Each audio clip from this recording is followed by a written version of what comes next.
श्याम मानव channel को आपका समर्थन देने के लिए चैनल को जरूर सब्सक्राइब करें।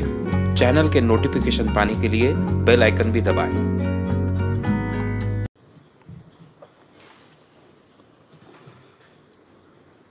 आदरणीय और प्यारे मित्रों, YouTube और Facebook लाइव। सावरकर हिंदुत्ववादी थे या विज्ञानवादी थे, पार्ट 6। सावरकर ने ईश्वर के बारे में क्या कहा है? अगर ईश्वर हमें संकटों से बचाता है, फिर हमें संकट में डालने वाला कौन है? पोर्तुगीजों ने अत्याचार किए, तब भगवान भी भक्तों के कंधों पर बैठकर भागे, क्यों? यह सवाल सावरकर जी ने उठाए। 108 क्या 1108 सत्यनारायण किए तो भी किसी को ऐहिक यश प्राप्त नहीं हो सकता है, यह भी कहा। श्री कृष्ण की द्वारका समुद्र में डूबी, मदीना की पवित्र मस्जिद घोड़े का तबेला बने, जेहुवा के सुवर्ण मंदिर में दरार पड़ी, ऐसा क्यों? और सनातन धर्म कौन सा है? इन सवालों के जवाब हम ढूंढने वाले हैं। कल जो विषय रहेगा अलग विषय रहेगा। मैं कल सावरकर जी नहीं लेने वाला हूं। आगे का हिस्सा अगले शनिवार को होगा। कल रविवार 29 सितंबर को क्या कोई चमत्कार कर सकता है, ये विषय है। और इस विषय के साथ में बाबा लोग, मांत्रिक लोग, शरीर में देवियां आने वाली, जो हमारे यहाँ दैवी चमत्कार कर कर प्रसिद्ध है, वो चमत्कार भी मैं आप कर बताऊंगा। और ये चमत्कार कैसे किए जाते हैं ये भी आपसे शेयर करूंगा। ये कल विषय रहने वाला है। सावरकर, वीदा सावरकर, स्वातंत्र्य वीर सावरकर, विनायक दामोदर सावरकर, हमने अभी तक 5 पार्ट देखे हैं। ये जो हमने 5 पार्ट देखे, उसमें बहुत विस्तार से मैंने कई बातें आपके सामने रखी। शुरुआत हमने की थी, सावरकर जी ने मनुस्मृति के बारे में क्या कहा है। इतना ही नहीं तो सावरकर जी ने क्षकिरण इस किताब में गाय के बारे में क्या कहा और चीजों के बारे में क्या कहा, यह बहुत विस्तार से हमने देखा है। मित्रों, मैं आपको सबको धन्यवाद देना चाहता हूं, YouTube को धन्यवाद देना चाहता हूं कि इतने विस्तार से सावरकर ये विषय मैं आपके सामने रख पा रहा हूं। ये इसलिए संभव हुआ कि YouTube जैसा चैनल है, आप जैसे श्रोता है जो बहुत गहराई से इसको जानना चाहते हैं, समझना चाहते हैं। हालांकि सावरकर मैंने काफी पहले पढ़ा था, यानी जब मुझे बदलाव मुझ में हो रहा था, या फिर मेरे बदलाव होने के लिए जो कुछ कारण निर्माण हुए, उसमें एक सावरकर जी के लेख ये भी था। 1980 में जब मैं पुणे में आया, मैंने आपको कहा है, किर्लोस्कर प्रेस में पत्रकार कर ज्वाइन हुआ। किर्लोस्कर प्रेस की रैशनैलिटी पूरे दुनिया में फैलाने की परंपरा रही है। मुझ पर पहले ही जिम्मेदारी सौंपी गई कि 60 साल के किर्लोस्कर के अंक आप पढ़िए और उसके आधार पर एक विशेषांक तैयार कीजिए। तब मैंने सावरकर जी के लेख पढ़े, जो विज्ञानवादी लेख थे, बुद्धि प्रामाण्यवादी लेख थे, जिनके बारे में मैं आपसे बातचीत कर रहा हूं। और तब मुझे नए सावरकर पता चले। उसके पहले मैंने आपसे कहा कि सावरकर की कई कविताएं मुझे मुखोद्गत थी। सावरकर जी साहित्यिक कर मुझे पता थे, और खास कर एक देश प्रेमी व्यक्ति कर उनका परिचय था। मैंने अपने जीवन में जो पढ़ाई की, उसमें पहले इंटर साइंस किया और उसके बाद में BA और MA किया इंग्लिश विषय में। तो जब मैं साइंस कॉलेज में पढ़ रहा था, इंटर साइंस कर रहा था, तब हमें मराठी विषय में यंत्र शाप की वरदान, यंत्र है जीवन में, यानी इंसान के जीवन में शाप है या वरदान है, यह विषय का एक ऐसे था सावरकर जी का। वो ऐसे मैंने पढ़ा था, हालांकि अभ्यास का विषय था। तब पता चला था कि सावरकर जी इस विषय पर कुछ बोलते हैं। बाद में जब मैंने मूवमेंट शुरू की अखिल भारतीय अंधश्रद्धा निर्मूलन समिति, तो मेरे पूरे भाषणों में सावरकर एक बहुत बड़ा हिस्सा रहा है। सावरकर जी का क्ष किरण ये किताब है, मैंने कई बार पढ़ी है। लेकिन मित्रों, इतने सालों में एक किताब मेरे कभी हाथ में नहीं लगी थी, जिसका नाम है विज्ञाननिष्ठ निबंध। भी वो किताब हाथ में ही नहीं लगी। उसका एक हाथ दूसरा कहीं उल्लेख मिल जाता था। सावरकर जी के प्रकाशित साहित्य में कई बार जो किताबें प्रसिद्ध हुई, वे किताबें मैंने ली है, बार बार ली है, 2-3 बार ली है अभी तक। लेकिन उसमें भी कभी भी मुझे यह विज्ञान निष्ठ निबंध नाम की किताब नहीं मिली। अभी जब सब सावरकर आपके सामने रखना था, मुझे सामाजिक विचारों वाला सावरकर आपके सामने रखना था, तब मैंने ढूंढा ये विज्ञान निष्ठ निबंध और पढ़े।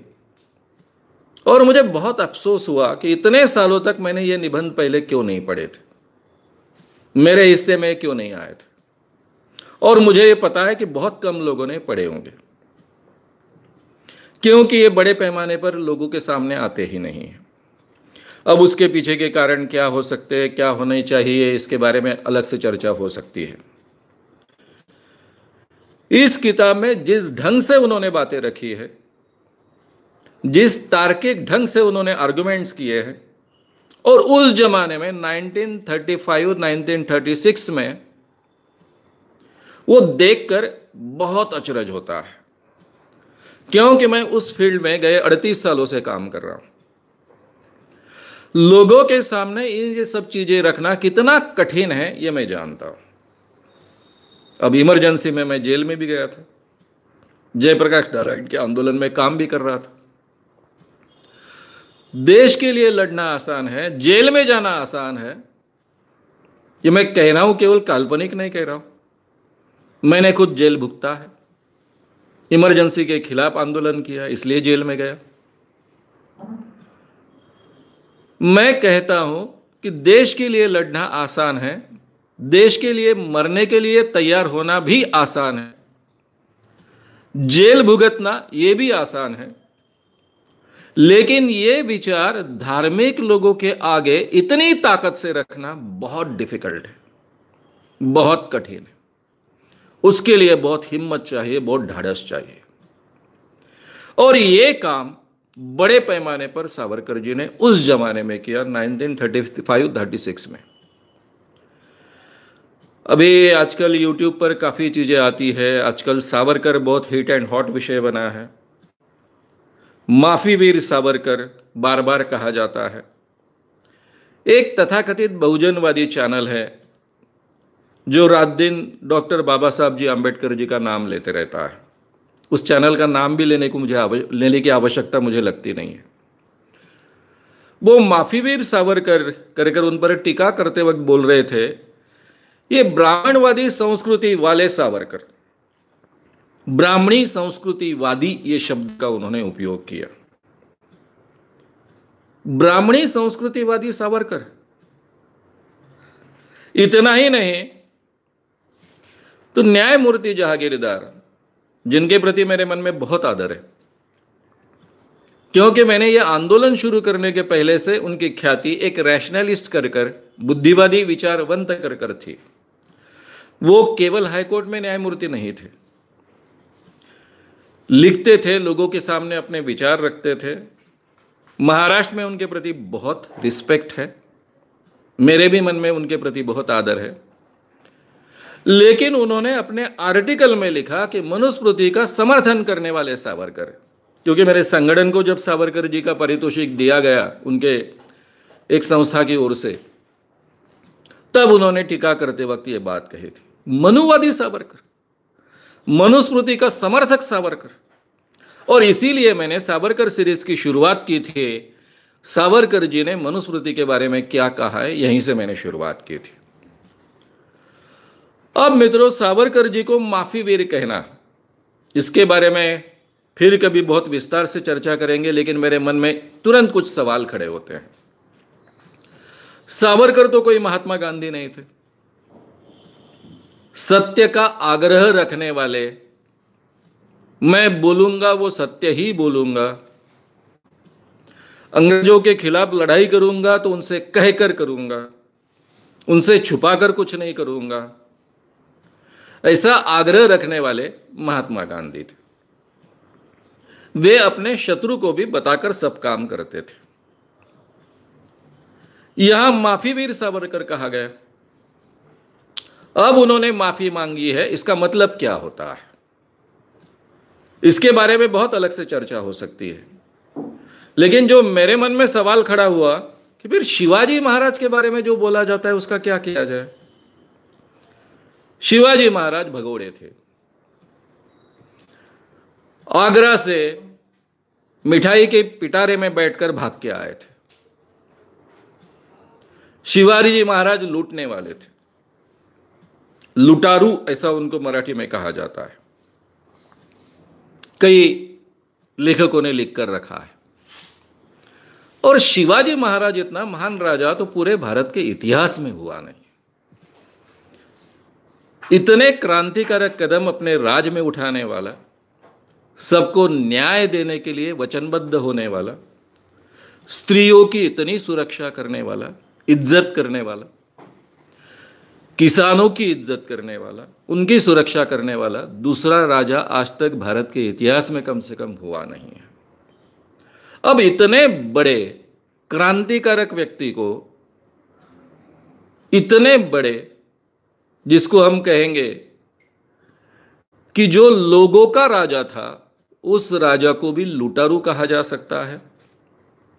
उस राजा को डोंगर का चूहा कहा जाता था, पहाड़ों का चूहा कहा जाता था, क्योंकि वो कहीं से भी पहाड़ों से आते थे, छुपे हल्ले करते थे और भाग जाते थे। इसको गनीमी काबा कहा जाता है। वो भी टीका उन पर होती थी, खुलकर लड़ाई नहीं करते थे। उस जमाने में परंपरा क्या थी, राजपूतों के सामने आएंगे, छाती खोलकर लड़ाई करेंगे, इस ढंग की परंपरा थी। शिवाजी ने अलग परंपरा शुरू की। वो चुपके से आते थे, हल्ला करते थे, और हल्ला करने के बाद में चुपके से गायब हो जाते थे। इसको गनीमी काबा कहा गया है। अब ये जो गनीमी काबा है और फिर माफी है, इसका कोई संबंध है? ये भी बातें हमने सोचनी चाहिए, ऐसा मुझे हमेशा लगता है। लेकिन उस विषय के बारे में मैं अलग से बात करूंगा। इन दिनों में एक पुल देशपांडे जी का भाषण सुनने को मुझे मिला। सावरकर जी के किसी समारोह के निमित्त पूना में ही वो कार्यक्रम हुआ। उनकी कोई जयंती या ऐसा कोई तो भी कार्यक्रम था। वहाँ अटल बिहारी वाजपेयी भी हाजिर थे, वे अध्यक्ष थे अटल बिहारी वाजपेयी। और उस शायद उल्टी बात थी कि अटल बिहारी वाजपेयी प्रमुख वक्ता थे और पुल देशपांडे उस कार्यक्रम के अध्यक्ष थे। अटल बिहारी वाजपेयी जी ने जो बात कही वो तो अपने स्टाइल से उन्होंने बात कही। सावरकर जी के बारे में जो हर व्यक्ति कहता है कि एक महान देशभक्त वगैरह, इस ढंग से बातें हुई। लेकिन पुल देशपांडे जी ने जो कहा है वो बहुत महत्व का है, और ये भाषण इजीली यूट्यूब पर उपलब्ध है। पुल देशपांडे कौन थे, ये महाराष्ट्र के लोगों को बताने की आवश्यकता नहीं है, लेकिन ये हिंदी में मैं बोल रहा हूं, पूरे भारत के लोग और दुनिया के लोग सुनते हैं, इसलिए मुझे बताना पड़ेगा। पुल देशपांडे महाराष्ट्र के एक बहुत बड़े लेखक हैं। विनोदी लेखक कर उनको जाना जाता है, लेकिन बहुत रिस्पेक्टेड लेखक है। मुझे लगता है विनोदी लेखक होने के बावजूद इतना बड़ा रिस्पेक्ट आज तक किसी को नहीं मिला है। यानी केवल वो विनोदी लेखक कर जाने नहीं जाते थे, एक महान लेखक कर महाराष्ट्र के जाने जाते थे, कलाकार भी थे, संगीत का भी बहुत अच्छा ज्ञान रखते थे, चित्रपट सिनेमा माध्यम का भी बहुत अच्छा ज्ञान उन्हें था, उसमें अभिनय भी उन्होंने किया है, नाट्य क्षेत्र में भी काम किया है, बहुत अच्छे अच्छे ड्रामाज उन्होंने लिखे हैं। तो ये पु ल देशपांडे बहुत ही रिस्पेक्टेड व्यक्ति है महाराष्ट्र के, विचारों से पुरोगामी थे। जो बात आमतौर पर रखी नहीं जाती वो बात पु ल देशपांडे जी ने इस भाषण में सावरकर जी के बारे में रखी है। पु ल देशपांडे जी के बारे में मैं एक बात कहूंगा, मैं उनको पर्सनली जानता था, कई बार उनसे मिला हूं। वे कभी किसी की झूठी तारीफ नहीं करते थे। मैंने कभी उनको झूठी तारीफ करते हुए कभी देखा नहीं।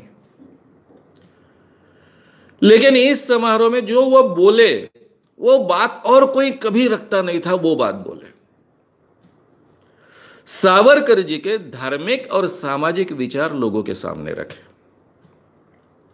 और पु ल देशपांडे वाला इतना बड़ा केवल लेखक नहीं, एक सक्रिय सामाजिक कार्यकर्ता, एक सक्रिय विचार करने वाला और उसके साथ वो विचार लेकर लड़ाई करने वाला व्यक्ति कहता है कि सावरकर जी इतना सेक्युलर व्यक्ति मैंने अपने जीवन में कभी देखा नहीं। जिस सावरकर जी को हिंदुत्ववादी कहा जाता है उसको पु ल देशपांडे कहते हैं कि उनके सारे विचार ये सेक्युलरवादी है। वे सही सेक्युलरवादी थे, छद्म सेक्युलरवादी नहीं थे।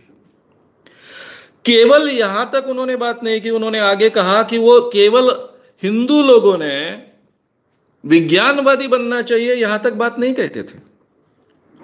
उन्होंने तो आगे यहां तक कहा है कि मुस्लिम लोगों ने भी विज्ञानवादी बनना चाहिए।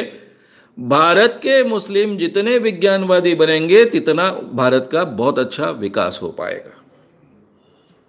यह बात सावरकर जी ने कही, ऐसा पु ल देशपांडे जी ने कहा।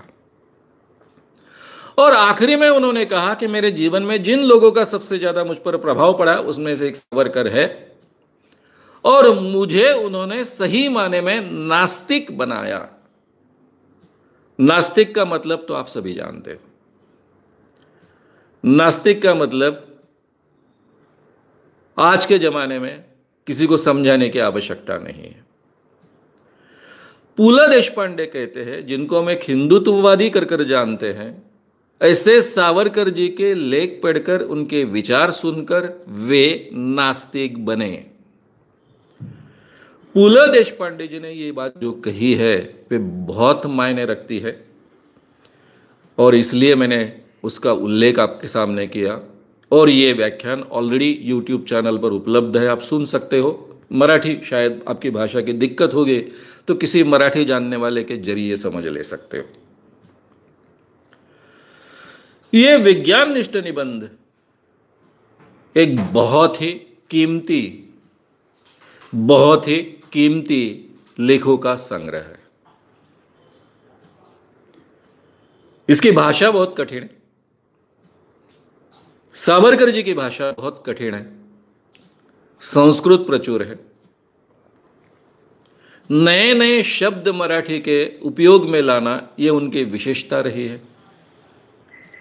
उन्होंने इंग्लिश शब्दों के कई पर्याय निर्माण किए हैं।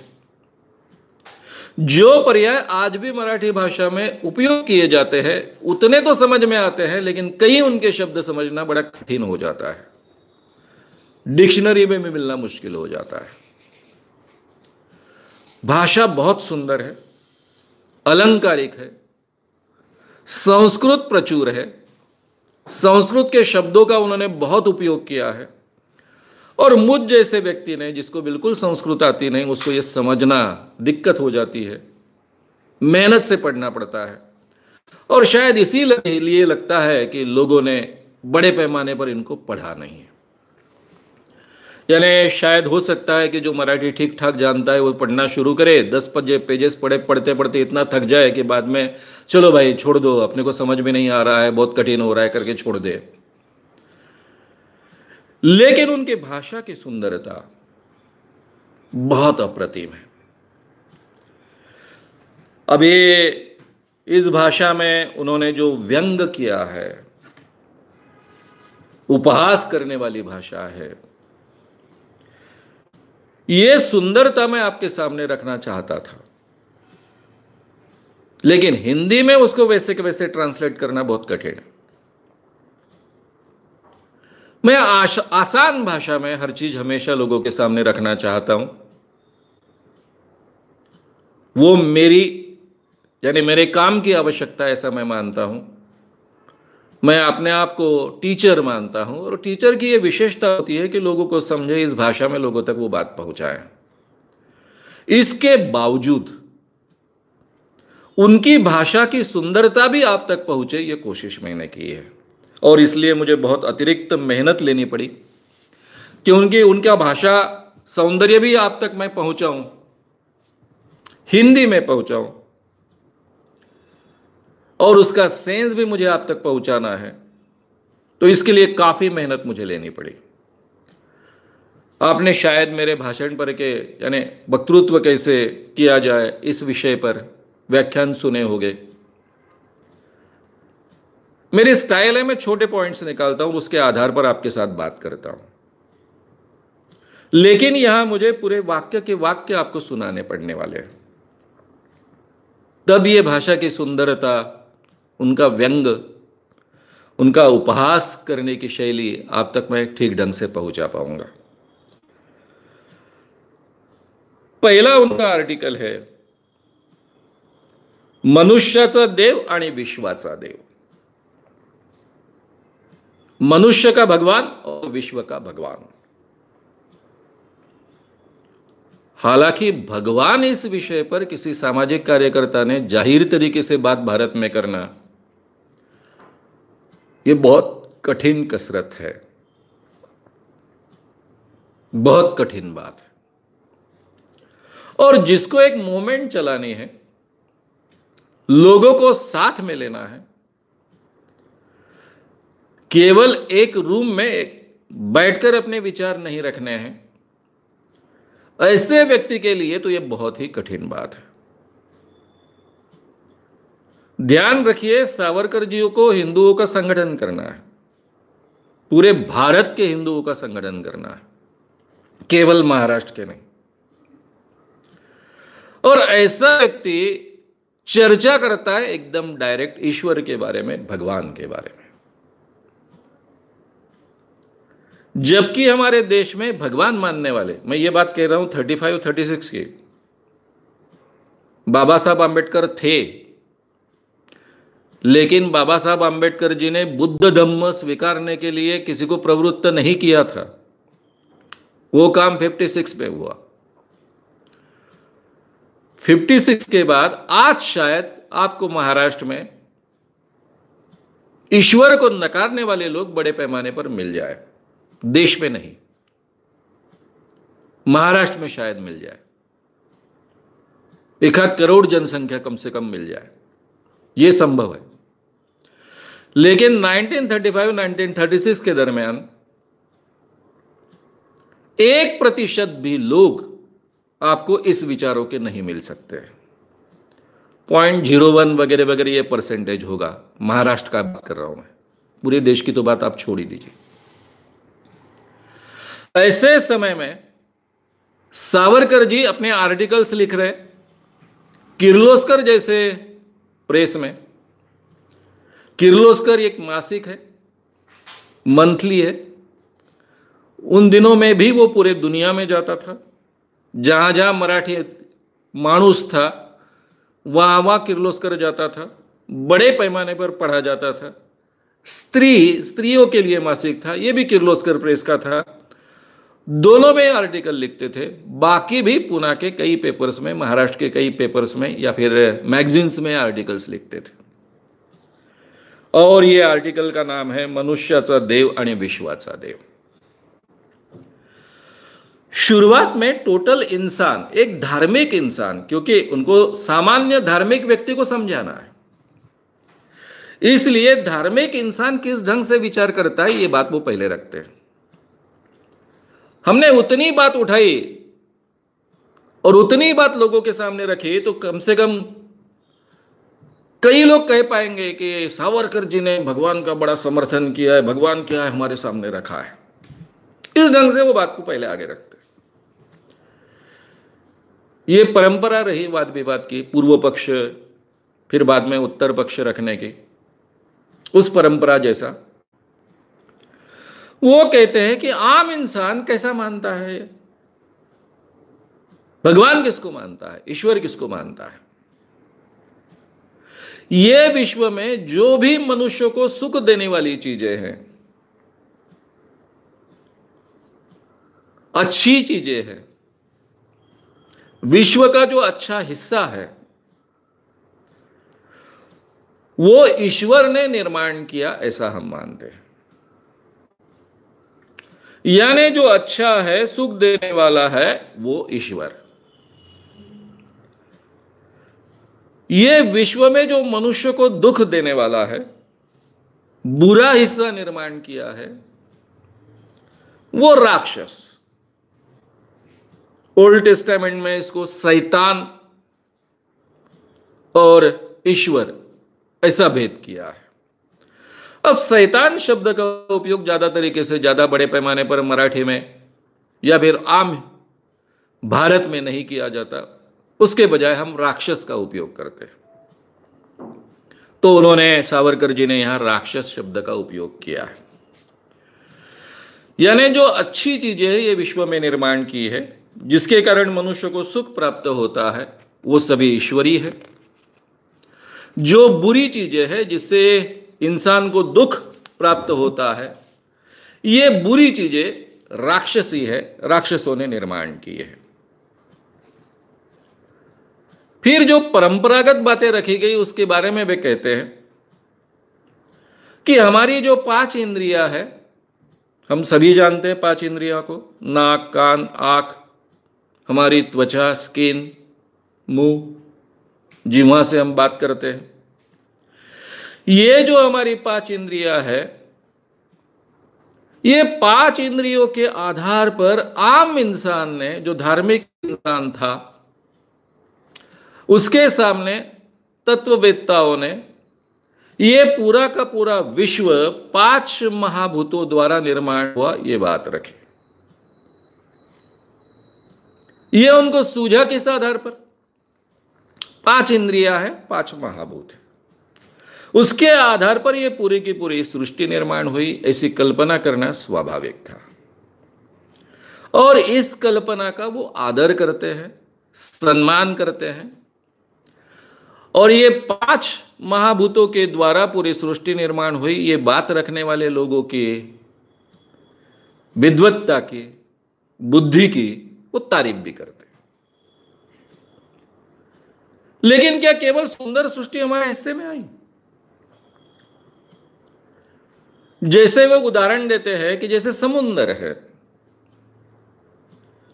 समुंदर का पानी कितना खारा होता है, सारा नमक भरा पानी हुआ होता है, पीने जाओ तो हम पी नहीं सकते हैं, तुरंत थूक देते हैं। लेकिन यही पानी ईश्वर ने अमृत बना दिया। ये पानी सूरज की धूप से तपता है, उसकी भाप बनती है, आसमान में जाता है, उसके बादल बनते हैं, फिर गरजता है, बरसता है। और ये बरसने वाला पानी इतना मीठा होता है कि उसमें नमक का कहीं पता भी नहीं होता है। ये सुंदर चीज भगवान ने हमारे लिए निर्माण की, ईश्वर ने हमारे लिए निर्माण की। इंसान रेगिस्तान में चल नहीं सकता, बड़ा मुश्किल बात है। रेगिस्तान में इतनी धूप, इतना टेम्परेचर, कड़कड़ाती धूप, रेत ही रेत। लेकिन इंसान के लिए भगवान ने ऊंट को तैयार किया। यह ऊंट कई दिन बगैर पानी के रह सकता है, मीलों चल सकता है, इंसान उस पर आसानी से बैठ सकता है। ये उसका जहाज बन गया रेगिस्तान का। ईश्वर ने हमारे लिए ऊंट निर्माण किए। घोड़ा है, आम जमीन पर दौड़ना है, इतने जोरों से तो हम दौड़ नहीं सकते, चल नहीं सकते, थक जाते हैं। भगवान ने हमारे लिए घोड़ा निर्माण किया। हम घोड़े पर बैठते हैं, जोरों से दौड़ते हैं।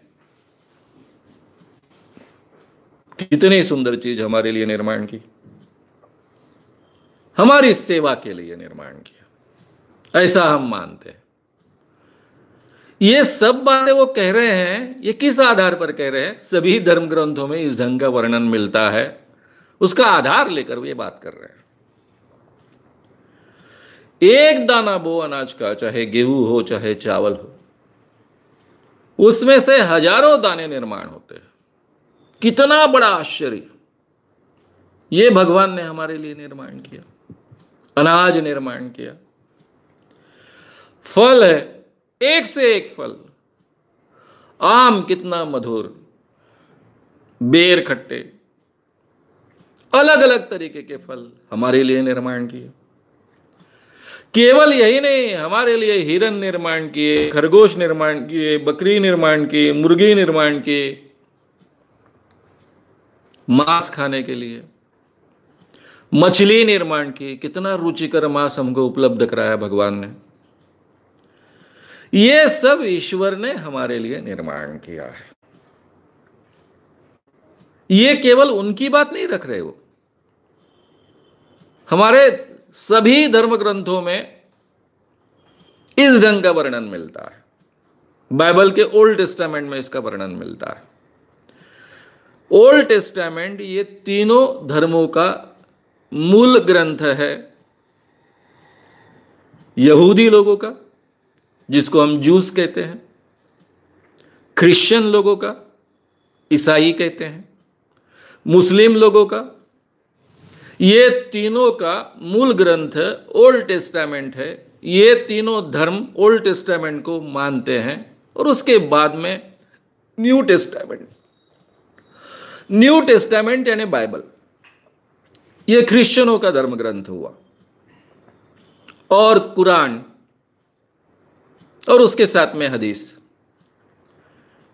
और फिर और भी कुछ बातें। लेकिन कुरान में ये मुस्लिमों का धर्म ग्रंथ हुआ। लेकिन ओल्ड टेस्टामेंट ये तीनों धर्म ग्रंथ, धर्म अपना ग्रंथ कर कर मानते हैं। अब ये सब बातें कहने के बाद वो कहते हैं, ये सब ईश्वर ने हमारे लिए निर्माण किया, हमारे सुख के लिए निर्माण किया। कितनी बड़ी ईश्वर की हम पर दया है। फिर कहते हैं, क्या केवल इतना ही निर्माण किया? केवल हम पर दया की? सूरज, सूरज जब तपता है वो किसी को छोड़ता नहीं है। उसकी तपती धूप में हम अगर आ गए तो हमारी जान भी ले लेता है, हमें लू लग जाती है। समुंदर, हम कहते हैं कि समुंदर हमको बहुत सुंदर सुंदर मछलियां देता है, लेकिन इसी समुंदर में शार्क होते हैं, मगरमच्छ होते हैं जो हमें खा जाते हैं, सांप भी होते हैं जो हमें डस जाते हैं, जमीन पर बिच्छू भी होते हैं जो हमें डसते हैं, और कई बिच्छुओं के काटने के कारण हम मर भी जाते हैं। इतना ही नहीं तो जमीन पर बाघ है, शेर है, सियार है, ये कई ऐसे जानवर हैं जो हमें खा जाते हैं। आग लगती है, हम झुलस जाते हैं, हमारे घर जल जाते हैं, जलकर मरते हैं। महामारी आती है, प्लेग आता है, पूरे गांव के गांव उजड़ जाते हैं। बाढ़ आती है, लोग मरते हैं बड़े पैमाने पर। भूकंप आता है, कई लोग धरती में गायब हो जाते हैं। तो केवल भगवान ने ये विश्व में अच्छी बातें नहीं निर्माण की, ये बुरी बातें निर्माण की। अब ये इंसान को खाने वाली ये बुरी चीजें निर्माण करने वाला कौन है? और ईश्वर ने ऐसा क्यों किया? अगर ये सब बातें ईश्वर ने निर्माण की है तो ऐसा क्यों किया? फिर आगे कहते हैं कि मनुष्य के सुख के लिए यह सारा विश्व ईश्वर ने निर्माण किया, ऐसा मानना मूर्खतापूर्ण और झूठ है। मनुष्य के सुख के लिए यह सारा विश्व ईश्वर ने निर्माण किया, ऐसा मानना मूर्खतापूर्ण है और झूठ भी है। ऐसा माने बगैर यह विसंगति का मतलब ध्यान में नहीं आता है। हम जो मानते हैं कि ईश्वर के हम बहुत प्रिय पुत्र है, प्रिय इंसान है, और ये इंसान के भले के लिए पूरा विश्व ईश्वर ने निर्माण किया है, ये अगर हम मानेंगे तो ये बुरी चीजें क्यों निर्माण की? आप में से कुछ लोग कहेंगे कि जो लोग पापी होते हैं उनको सबक सिखाने के लिए ये चीजें निर्माण की। तो जो भक्त होते हैं उनको बाघ नहीं खाता है, शेर नहीं खाता है। अरे भाई, ये आदमी भक्त है, बहुत ईश्वर की पूजा अर्चा करता है, इसके लिए वो छोड़ दो, ऐसा कहता है। सांप काटता नहीं है। ये भी सवाल वो खड़ा करते हैं आगे चलकर। यानी इसका मतलब ऐसा है कि हम जो मानते आए हैं कि हमारे भलाई के लिए ईश्वर ने ये सब चीजें निर्माण की है,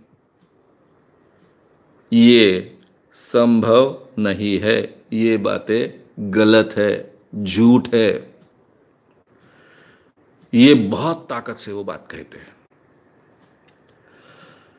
अभी तो कल्पना कीजिए, ये बात वो 35 और 36 साल में कह रहे हैं, 1935 1936।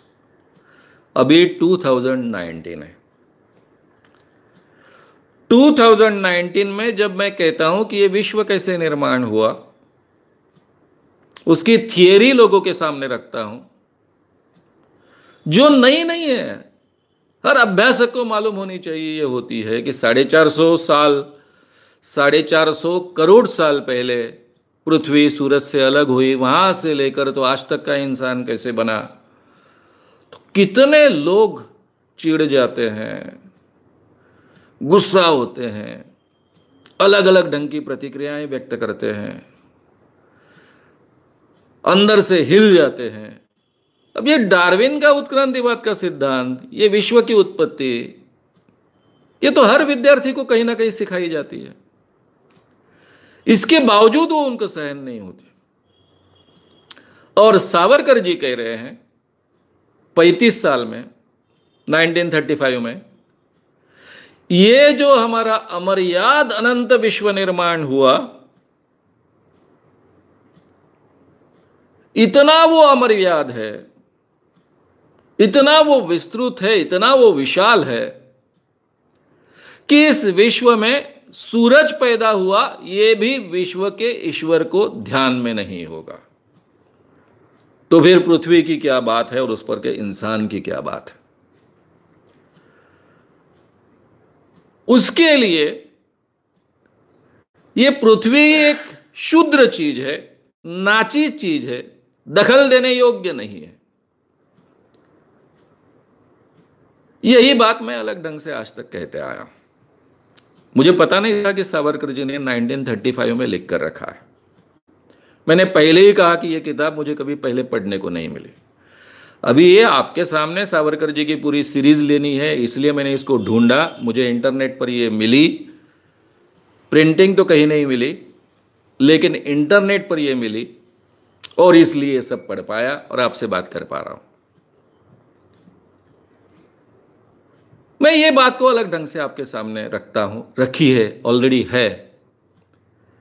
यूट्यूब चैनल पर, श्याम मानव चैनल पर विश्व की निर्मिति कैसी हुई, ये बात मैंने आपके सामने रखी है, नसीब, इस विषय के अंतर्गत, कि सूरज से पृथ्वी अलग हुई 450 करोड़ साल पहले। यह सूरज है आकाशगंगा का हिस्सा, मिल्की वे गैलेक्सी, जिसको हम मंदाकिनी कहते हैं। यह मिल्की वे गैलेक्सी में हम गिन नहीं सकते इतने सूरज है। हमारे सूरज से भी बड़े बड़े सूरज हैं, गिन नहीं सकते इतने। यानी एक रेगिस्तान में जितने बालू के कण हो गए, एक कण यानी एक सूरज, इतने सूरज एक आकाशगंगा में हमारे हैं, जिसको हम आकाशगंगा कहते हैं, मिल्की वे गैलेक्सी कहते हैं, मंदाकिनी नाम से उसको जानते हैं, उसमें। और ऐसी कितनी आकाशगंगाएं हैं, शायद 1934 में ये मालूम नहीं था, लेकिन आज तो हमें मालूम है। गिन नहीं सकते इतनी आकाशगंगाएं हैं, ये हमको आज मालूम है। एक समुद्र में जितने पानी की बूंदे होगी, एक बूंद यानी एक गैलेक्सी, इतनी गैलेक्सीज हैं, इतना आज हमको मालूम है। इतना ये विशाल विश्व है। ये विशाल विश्व अगर किसी ईश्वर ने निर्माण किया है, तो शायद सूरज नाम की कोई चीज उसने कभी निर्माण की थी, ये भी उसके ध्यान में नहीं आएगा। इतना इतना विशाल विश्व है। सूरज ही उसके लिए क्षुद्र चीज है, नगण्य चीज है, नाचित चीज है। फिर उसमें पृथ्वी जैसा ग्रह, गुरु जैसा इतना बड़ा और शनि जैसा इतना बड़ा ग्रह नहीं। शनि हमसे कई गुना बड़ा है, 91% टाइम्स बड़ा है। उससे भी गुरु ज्यादा बड़ा है। इतने बड़े बड़े जो सूरज है, ग्रह है, उनके गुरु है, शनि है, उस तुलना में छोटा सा पृथ्वी। उस पृथ्वी में छोटा सा भारत नाम का देश, उसमें एशिया, उसमें भारत में एक छोटा सा प्रांत महाराष्ट्र, और ये महाराष्ट्र में कहीं तो भी एक पूना नाम का छोटा सा शहर, उसमें रहने वाला हम में से कोई। इतनी नाचीज और शुद्र चीज है। इसलिए वे कहते हैं कि इंसान ही ये पूरे विश्व में एक बहुत ही नाचीज चीज है, दखल देने योग्य चीज नहीं है। फिर भी हम मानते हैं कि हम ईश्वर के बहुत नजदीक के हैं, ईश्वर के पुत्र हैं। और इतना ही नहीं, तो हम पे भगवान की कृपा होगी तो हमें संकट से मुक्ति मिलेगी।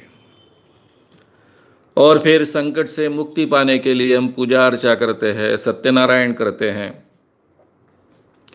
और फिर पूजा अर्चा करने के कारण, प्रार्थना करने के कारण, सत्यनारायण करने के कारण हमें भगवान संकट से मुक्ति देता है। ये भावना में कोई मतलब है? ये हमारी जो आस्था है, हमारी श्रद्धा है, ये भावना है, इसमें कोई मतलब है? ये सवाल वो खड़ा करते हैं। संकट में हमको किसने डाला? ईश्वर अगर हमारे संकट से मुक्ति दिलाता है तो हमें संकट में किसने डाला? ये सवाल खड़ा करते हैं। क्या हम ऐसा माने कि पहले भगवान ने हमें संकट में डाला और फिर उसकी प्रार्थना करने के बाद, पूजा करने के बाद उसने संकट से हमें मुक्ति दी? अगर ऐसा है तो ये भगवान स्वार्थी है, जो पहले खुद संकट में डालता है ताकि हम उसकी पूजा करें, ताकि हम उसका सत्यनारायण करें, उसके लिए सत्यनारायण करें, और फिर हम पर वो प्रसन्न हो जाए और फिर हमें वो मुक्त करे उस संकट से। ये सत्यनारायण का उल्लेख उन्होंने क्यों किया? अब सभी को सत्यनारायण की पोथी के बारे में शायद पता नहीं होगा, इसलिए मुझे थोड़ा सा आपको उसका विवेचन करना पड़ेगा आपके सामने। सत्यनारायण की पोथी में एक साधुवाणी है, उसकी एक लड़की है कलावती। साधुवाणी एक बार सत्यनारायण का प्रसाद नकार देता है। बहुत अमीर होता है, बड़ा व्यापारी होता है, बहुत पैसे कमाकर वो आता है, लेकिन वो सत्यनारायण का प्रसाद नकार देता है तो उसकी नाव की नाव डूब जाती है, सारी धन संपत्ति डूब जाती है। बड़े संकट में वो घिर जाता है। फिर आकाशवाणी होती है। आकाशवाणी कहती है कि तू फिर से सत्यनारायण कर और सत्यनारायण को प्रसन्न कर। नारायण यानी विष्णु जी का अवतार, उनको प्रसन्न कर। फिर तुझे जो जो संकट तुझ पर आया उसका भी निवारण होगा और जो जो तूने गंवाया वो तुझे प्राप्त होगा। और फिर सत्यनारायण की पूजा करता है ये साधुवाणी। जैसे ही वो पूजा पूरी करता है, उसका प्रसाद भक्षण करता है, वैसे ही डूबी हुई नाव ऊपर आती है, उसकी सारी संपत्ति की संपत्ति वापस आ जाती है। ये कथा हमें सत्यनारायण की पोथी पढ़ने वाले भट्ट जी सुनाते हैं और फिर हमको आशीर्वाद देते हैं कि साधुवाणी की जैसी सारी की सारी संपत्ति वापस आई, डूबी हुई नाव ऊपर आए, वैसा आपको जो जो आपने गंवाया है वो सब आपको मिल जाएगा। और हम भी हाथ जोड़कर बड़े इससे श्रद्धा से सत्यनारायण जी को नमन करते हैं और हम पर भी ऐसी कृपा हो, ऐसी अपेक्षा रखते हैं। इसीलिए तो सत्यनारायण किया जाता है। ये सत्यनारायण को लेकर वो कहते हैं कि मैं सत्यनारायण करूंगा तो मुझे ईश्वर मुक्ति देगा, संकट से मुक्ति देगा। ये मानना मूर्खता पूर्ण है। शब्दों में वो कमी नहीं रखते हैं। गलत है ऐसा शब्द नहीं कहते, मूर्खता पूर्ण है ये शब्द का उपयोग करते हैं। अब अगर भगवान हमें पहले संकट में डालता है क्योंकि उसकी पूजा करे, उसको प्रसन्न करने का प्रयास करे और फिर बाद में हम पर कृपा करता है, तो ऐसे भगवान को तो हमने दोष देना चाहिए कि ये पहले डेलिबरेटली हमें संकट में डालता है ताकि हम उसकी पूजा करें। ऐसे ईश्वर की हम कैसे तारीफ कर सकते हैं? तो विश्व का जो ईश्वर होगा उसके बारे में दोनों बातें कि वो संकट हम पर निवारण कर सकता है, हमारे संकटों का कृपा कर सकता है, या फिर हमें संकट में डाल सकता है, ये दोनों धारणाएं गलत है। ना ईश्वर हमें संकट में डालता है, ना हमें ईश्वर उसमें से मुक्ति देता है, ना वो हम पर कृपा करता है। ये बात डायरेक्टली अपने शब्दों में उन्होंने 1935 के अपने लेखों में कही है। मित्रों, इसके लिए बहुत बड़ी हिम्मत चाहिए। ये लेख प्रसिद्ध हुए, उस जमाने के लोगों ने पढ़े। आपको लगता है लोग चुप रहे? और इस इंसान को, सब हिंदुओं को साथ में एकत्रित करना था, हिंदुओं का एक बड़ा संगठन खड़ा करना था। और वो आदमी, हिंदू लोग जिसको बहुत पवित्र मानते हैं, उसके सत्यनारायण का उदाहरण लेकर इस ढंग से बात करता है। मुझे एक छोटा सा उदाहरण अभी ध्यान में आया, इंटरेस्टिंग है इसलिए मैं आपसे कहूंगा। सलमान खान मुस्लिम है, हिंदू है, लेकिन उनके पिताजी सलीम ये मुस्लिम है, हम सब जानते। उनकी मां जो है वो हिंदू है जन्म से, और उन्होंने कभी उनको मुस्लिम धर्म स्वीकारने का आग्रह नहीं किया। तो सलमान के घर गणपति भी बैठता है। तो सलमान ने जब घर में गणपति बिठाया और उसके फोटो वगैरह प्रसिद्ध हुए, शायद उसका वीडियो भी बाहर आया, टीवी ने बताया, तो काफी मुल्ला मौलवी खोल गए। और उनका जवाब देने के लिए सलमान तो नहीं आया, लेकिन उनके पिताजी सलीम आए। सलीम मुस्लिम है। सलीम ने उन मौलवी को एक सवाल पूछा जो आज भी मेरे जहन में है। टीवी के डिबेट में सवाल पूछा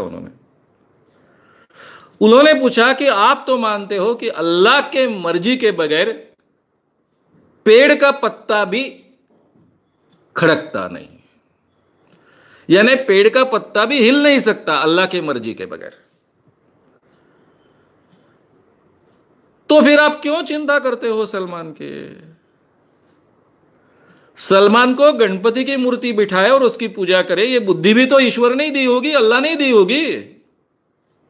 आप तो मानते हो ना कि अल्लाह के मर्जी के बगैर पत्ता भी नहीं खड़क सकता है, तो सलमान कैसे क्या गणपति की मूर्ति बिठाकर उसकी पूजा करेगा?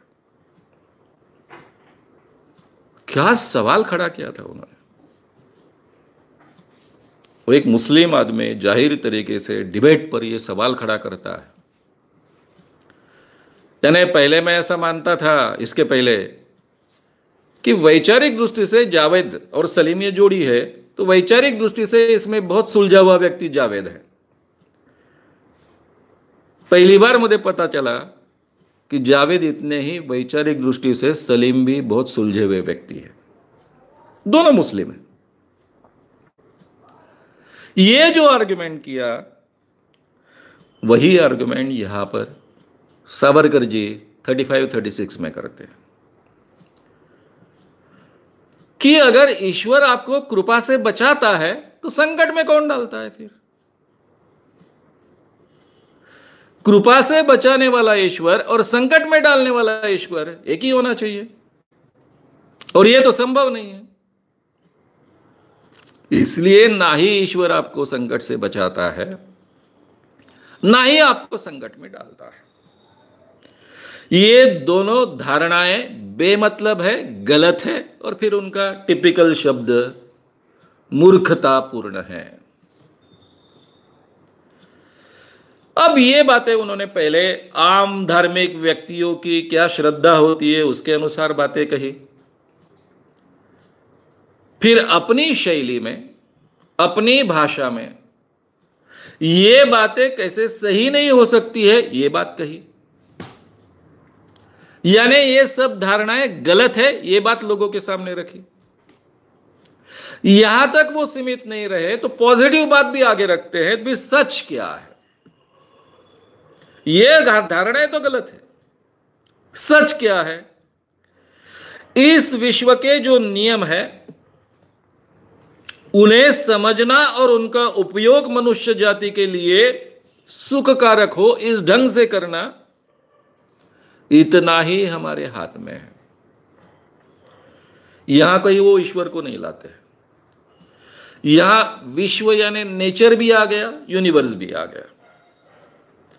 इस नेचर के, इस यूनिवर्स के नियम को समझ लेना, और ये जो नियम हम समझ लेते हैं, इन नियमों का उपयोग इंसान के, यानी इंसान के जाति के, इंसान के जाति के सुख के लिए करना, इतना ही केवल हमारे हाथ में है। मनुष्य जाति के लिए जो चीज सुखकारक है वो अच्छी चीज है। मनुष्य जाति के लिए जो चीज बुरी है, दुख देने वाली है, वो बुरी है। ऐसा हमने मानना चाहिए, और यही हमारी नीतिमत्ता होनी चाहिए, मॉरल वैल्यूज होने चाहिए, यही हमारी नीति होनी चाहिए। अब ये बहुत बड़ी बात वो कह जाते हैं। ऐसे ही नीति नियम हमने स्वीकारने चाहिए। आज तक हमको क्या सिखाया गया, चाहे बाइबल हो, चाहे कुरान हो, चाहे हमारे पुराण हो, हर धार्मिक व्यक्ति को सिखाया गया कि ईश्वर को जो पसंद है वो अच्छा है, ईश्वर को जो नापसंद है वो बुरा है। नीति क्या है, मॉरलिटी क्या है? ईश्वर को जो पसंद है वो नीतिगत है, ईश्वर को जो नापसंद है वो अनीति है।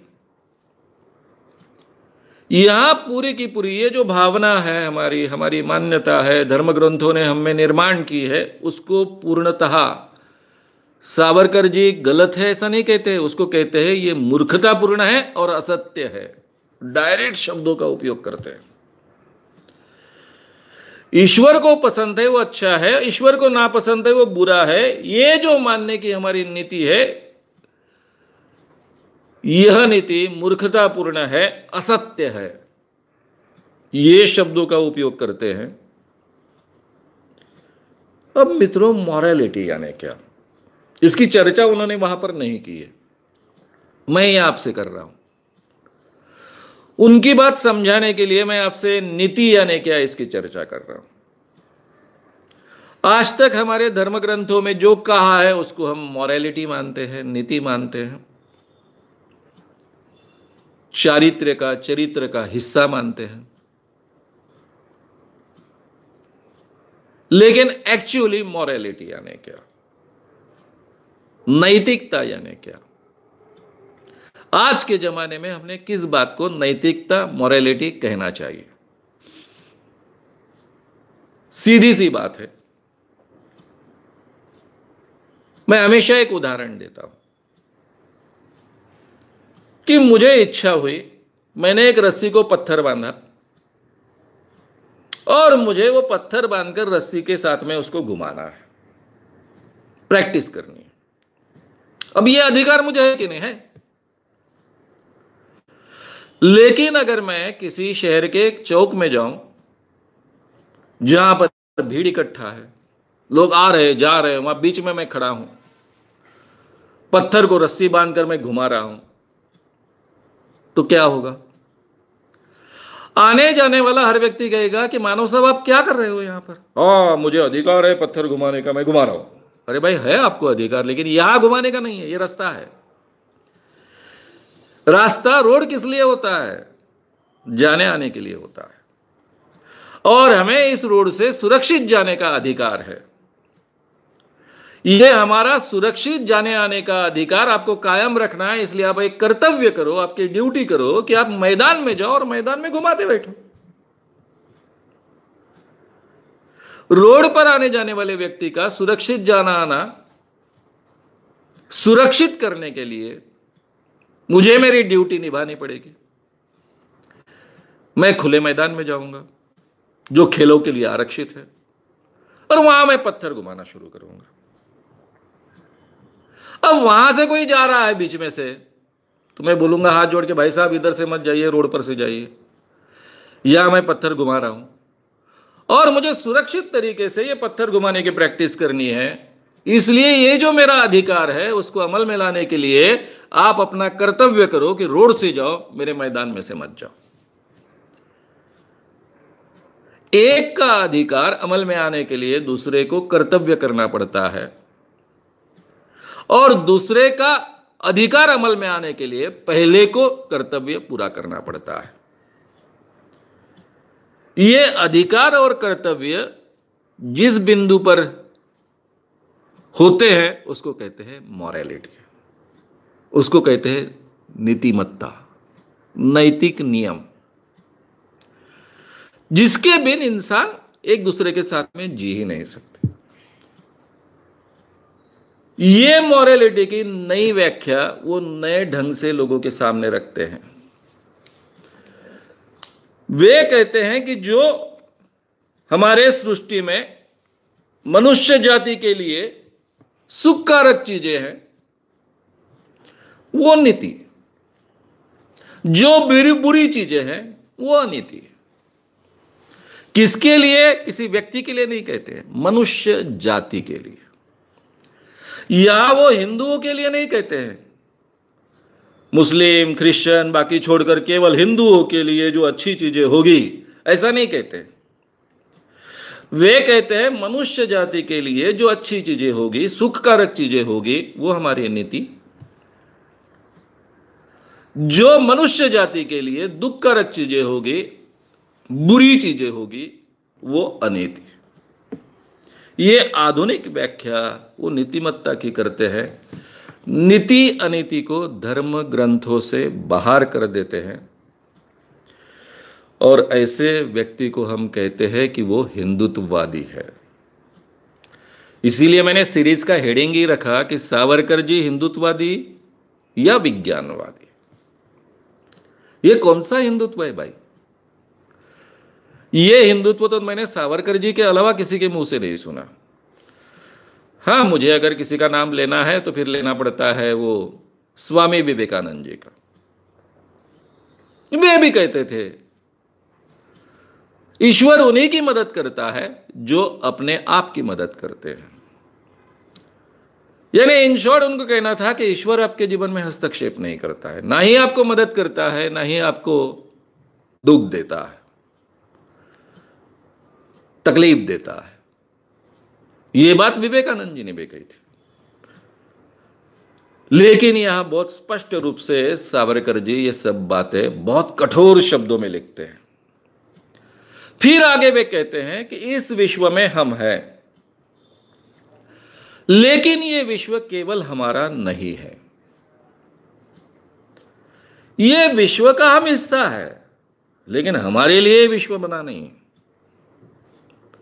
हम विश्व का हिस्सा है, यूनिवर्स का हिस्सा है। ये जो आम धार्मिक धारणा होती है कि ये ईश्वर ने हमें सेंट्रल पॉइंट कर कर निर्माण किया है, हमारे लिए ही सारी सृष्टि निर्माण की है, ये सभी धर्म ग्रंथ हमको सुनाते हैं या फिर हमारी इस ढंग की धारणा निर्माण करते हैं। यहां सावरकर जी कहते हैं इस विश्व में हम हैं, लेकिन ये विश्व केवल हमारा नहीं है। इसमें कुछ अनुकूल चीजें हमारे लिए हैं, काफी चीजें हमारे लिए प्रतिकूल भी है। जो अनुकूल है उनका हमने संवर्धन करना चाहिए, उसका बहुत अच्छे ढंग से उपयोग करना चाहिए मानव जाति के सुख के लिए। जो प्रतिकूल चीजें हैं विश्व की, उनके साथ में हमें दो हाथ करने पड़ेंगे, दो हाथ करने की तैयारी रखनी पड़ेगी, और यह आवश्यक है। अब भूकंप आया तो क्या अब जो हो रहा उसको चलो अच्छा ही हो रहा है ऐसा बोलकर चुप बैठोगे? उसमें से बचने के रास्ते ढूंढोगे, दूसरों की मदद करोगे। सुनामी आई, बाढ़ आई, आ गई, मर गए, जो पापी थे वो मर गए, ऐसा बोलकर चुप बैठोगे? नहीं बैठोगे। बाढ़ से लोग बचे, इसके लिए जो करना संभव है वो करने की कोशिश करोगे, उसके हाथ में दो हाथ करोगे। बाढ़ न आए इसके प्रयास करेंगे। शायद भूकंप को नहीं रोक सकते, लेकिन बाढ़ को तो रोक सकते हैं। उस ढंग का अगर हमने नियोजन किया तो बाढ़ के परिणाम को बहुत हम कम कर सकते हैं, यानी उसके दुष्परिणाम को तो हम कम कर सकते हैं। इसके लिए हमें दो हाथ करने होंगे, और सही यही ईश्वर की पूजा है। यानी ये विश्व में जो अनुकूल है उसका संवर्धन करना और उसका अच्छे ढंग से उपयोग करना, और जो प्रतिकूल है उसके साथ में दो हाथ कर कर टिके रहना, यही सही ईश्वर की पूजा है। ईश्वर पूजा से प्रसन्न होकर आपको कोई संकटों से बचाता नहीं है। ये ईश्वर की कल्पना उन्होंने कायम रखी। लेकिन आम जो इंसान ईश्वर को मानता है वैसा ये ईश्वर नहीं है। आम इंसान ईश्वर को मानता है ही इज द क्रिएटर। हर धार्मिक इंसान मानता है, हर धर्म मानता है ही यानी ईश्वर इज अ क्रिएटर। उसने सारी सृष्टि निर्माण की है। He is a controller. वो सारी सृष्टि मानव जात पूरी तरह से नियंत्रित करता है। यानी अल्लाह के मर्जी के बगैर पत्ता भी खड़कता नहीं है। ये आम इंसान की धारणा होती है, चाहे वो हिंदू हो, चाहे वो मुस्लिम हो, चाहे वो क्रिश्चियन हो। अब ये जो धारणा है उसमें से दूसरी जो धारणा है ही इज अ कंट्रोलर, कि ईश्वर हमारा जीवन नियंत्रित करता है, पूरी सृष्टि नियंत्रित करता है, पूरा नेचर नियंत्रित करता है। इस बात को तो स्पष्टता वो नकार देते हैं, और ऐसा मानना मूर्खतापूर्ण है और असत्य है, इन शब्दों में नकार देते हैं। लेकिन उन्होंने क्रिएटर कर ईश्वर को नकारा नहीं।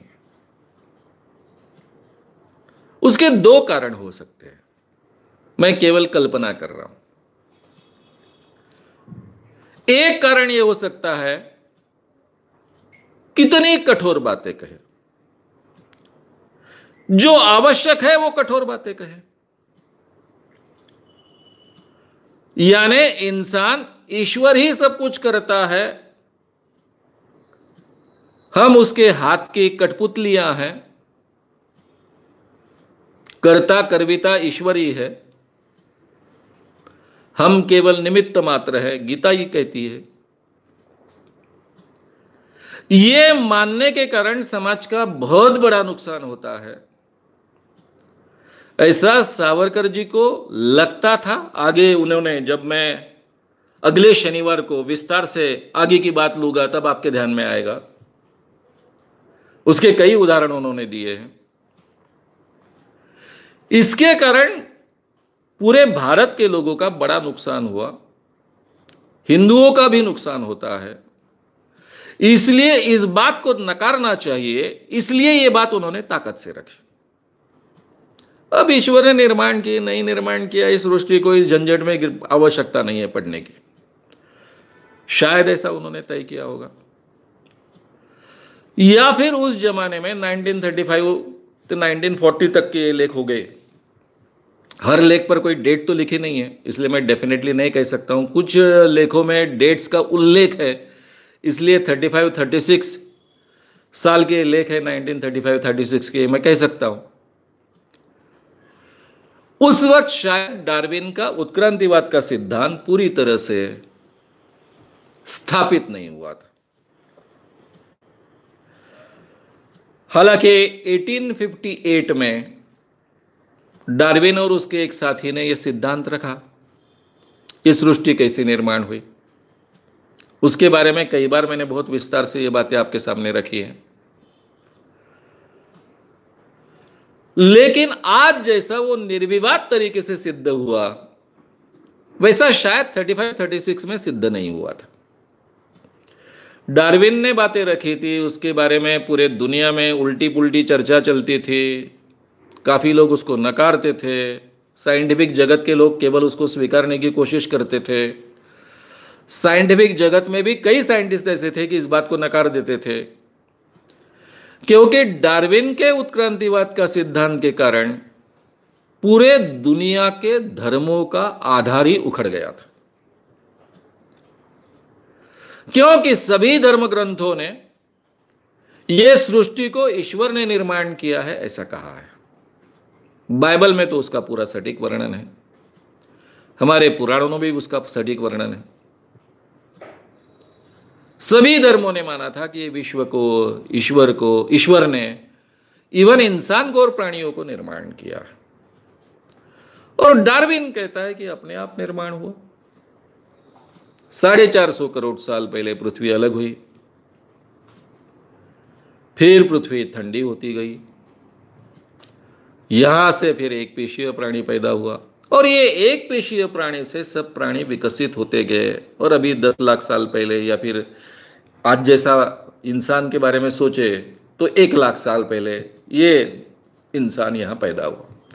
2 पैरों पर चलने वाला सोचे तो 10 लाख साल से पहले पैदा हुआ। ये इन्हीं प्राणियों का रूपांतरण है। ये बात जिस आत्मविश्वास के साथ हम आज मान सकते हैं, हमें मानना पड़ता है, नकारने का अधिकार नहीं है। अब ये बात छोड़ दीजिए कि भाजपा के बड़े बड़े मंत्री ये बंदरों से हम नहीं पैदा हुए कहते हैं। जब कोई दूसरे मंत्री कहते हैं तो मुझे अचरज नहीं होता है, क्योंकि मंत्रियों को बहुत अक्ल होनी चाहिए ज्ञान के क्षेत्र की, हम अपेक्षा भी नहीं रखते। लेकिन जब हमारे चीफ जनरल रहे हैं हमारे सैन्य के, वो मंत्री बनने के बाद ऐसी बात कहते हैं, तब शौक लगता है। क्योंकि मिलिट्री में जो सिलेक्शन होता है और जो जनरल तक पहुंचता है, सैन्य का प्रमुख बनता है, उसको तो अक्ल होनी चाहिए, उसको तो ज्ञान होना चाहिए। लेकिन वो जाहिर तरीके से कहता है कि डार्विन का उत्क्रांतिवाद का सिद्धांत सच नहीं है, बंदरों से हम तैयार हुए ऐसा मैं मानने को तैयार नहीं। अरे भाई, आपने डिग्रियां वापिस कीजिए, आप कैसे जनरल बने हो? पोखरियाल का ठीक है, मंत्री है, ज्ञान होना चाहिए, आवश्यक नहीं है, लेकिन आप तो जनरल थे, तो यह दिक्कत की बात आ जाती। सावरकर जी के जमाने में शायद यह बात इतनी क्लियर नहीं थी। आज एक भी कड़ी इसकी मिसिंग नहीं है। डार्विन का उत्क्रांतिवाद का सिद्धांत कोई नकार नहीं सकता है। यही दिक्कत आई थी शायद ज्योतिबा फुले जी को। अब ज्योतिबा फुले जी का समय है 1827 से 1890 तक का, और डार्विन का उत्क्रांतिवाद का सिद्धांत आया था 1858 में।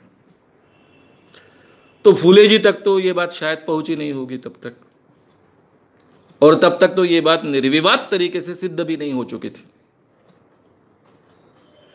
माने न माने इस दुविधा में पूरा वैज्ञानिक जगत था।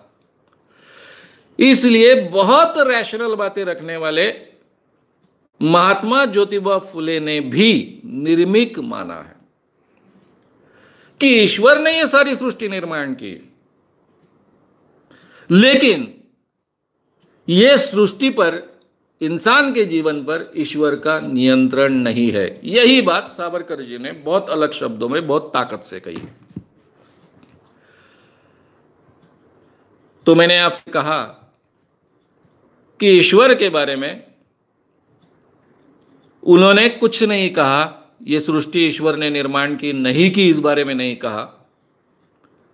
इसके पीछे के दो कारण हो सकते हैं कि उसकी आवश्यकता नहीं है, या फिर इस सवाल का जवाब जो आज बहुत ही ताकत से, सटीकता से, ज्ञान के आधार पर, पूरे आत्मविश्वास के साथ में दिया जा सकता है, वो जवाब देने लायक स्थिति तब नहीं थी, इसलिए शायद नहीं कहा। इतने कड़े शब्दों में उन्होंने ईश्वर की कल्पना लोगों के सामने रखी। ये पूजा अर्चा, अनुष्ठान, मन्नत मांगना, सत्यनारायण करना, इससे कभी ईश्वर प्रसन्न नहीं होता है। ये बात लोगों को ताकत से समझाए। अभी 1.25 घंटा हो रहा है, मुझे यहाँ भाषण को रोकना पड़ेगा। आगे का हिस्सा अगले शनिवार को मैं लूंगा, यही रात को 8 बजे। आगे के हिस्से में तो उन्होंने बहुत ही ताकत से बात कही है, और उसके लिए उन्होंने सामर्थ्य आहे चळवळीचे जो जो करील तयाचे, परंतु तेथे भगवंताचे अधिष्ठान पाहिजे, ये स्वामी रामदास स्वामी जी का एक श्लोक लिया। इसका मतलब ऐसा है कि मानवीय समूह प्रयत्नों से ही यश प्राप्त होता है, लेकिन ये यश प्राप्त होने के लिए भगवान की साथ चाहिए, कृपा चाहिए। इसका पूरा का पूरा विवेचन उन्होंने किया है, बहुत कड़े शब्दों में विवेचन किया है, पूरा इतिहास को लेकर किया है। ये अगले शनिवार को मैं लूंगा, रात को 8 बजे। कल का अपना विषय है चमत्कारों के बारे में। उसका हेडिंग मैंने आपको बता दिया, क्या कोई चमत्कार कर सकता है। मैं खुद आपके सामने चमत्कार कर कर बताने वाला हूं, उनका विवेचन करने वाला हूं। ये चमत्कार कैसे किए जा सकते ये भी मैं आपको बताने वाला हूं। अभी मित्रों क्वेश्चन आंसर सेशन शुरू होगा। ये क्वेश्चन आंसर सेशन में केवल आपने सावरकर जी के बारे में सवाल पूछने चाहिए, ये आवश्यक नहीं है। मैं इसलिए कह रहा हूं कि अभी तक 5 सेशन हो चुके हैं, आपने काफी सवाल पूछ लिए हैं, काफी सवालों के जवाब भी आ गए हैं। आप कोई भी अपने विषयों से रिलेटेड सवाल पूछ सकते हो, आपने हमारे जीवन के संबंध के बारे में सवाल पूछ सकते हो। आपके सवाल हमारे लिए बहुत ही मूल्यवान हैं। उन सवालों का जवाब देने में मुझे बहुत आनंद होता है, खुशी होती है, मुझे अभ्यास भी उसके लिए करना पड़ता है, और इसलिए मैं हमेशा आपका आभारी रहता हूं। इसलिए आप कोई भी सवाल पूछिए। अभी तक जिन्होंने YouTube चैनल को सब्सक्राइब नहीं किया है, कृपया उसको सब्सक्राइब कीजिए। इतना ही नहीं, शेयर कीजिए, बड़े पैमाने पर लाइक कीजिए, बेल आइकॉन दबाइए, फेसबुक लाइव को भी लाइक कीजिए, शेयर कीजिए, और ये जो अपनी मूवमेंट है इंसान को बेहतर इंसान बनाने की, उसमें आप शरीक होइए। मित्रों, अभी आपके सामने ये भी रखा है, काफ़ी लोगों का आग्रह था कि personality development with self hypnosis का वर्कशॉप होना चाहिए। 6.5 सालों तक मैंने लिया नहीं है। आपके आग्रह के खातिर जनवरी में ये वर्कशॉप रखा है। 6 जनवरी से 9 जनवरी तक ये वर्कशॉप होने वाला है। 6 जनवरी 1920 पूना के SM जोशी सभागृह में। उसकी सारी जानकारी आपके सामने है। स्व सम्मोहन व्यक्तित्व विकास नाम के भाषण के जरिए ये बात मैंने आपके सामने रखी है, वो भी YouTube पर अपलोडेड है। जिनको जानकारी चाहिए वो भाषण सुने और अपना निर्णय लें। श्याम मानव चैनल को आपका समर्थन देने के लिए चैनल को जरूर सब्सक्राइब करें। चैनल के नोटिफिकेशन पाने के लिए बेल आइकन भी दबाएं।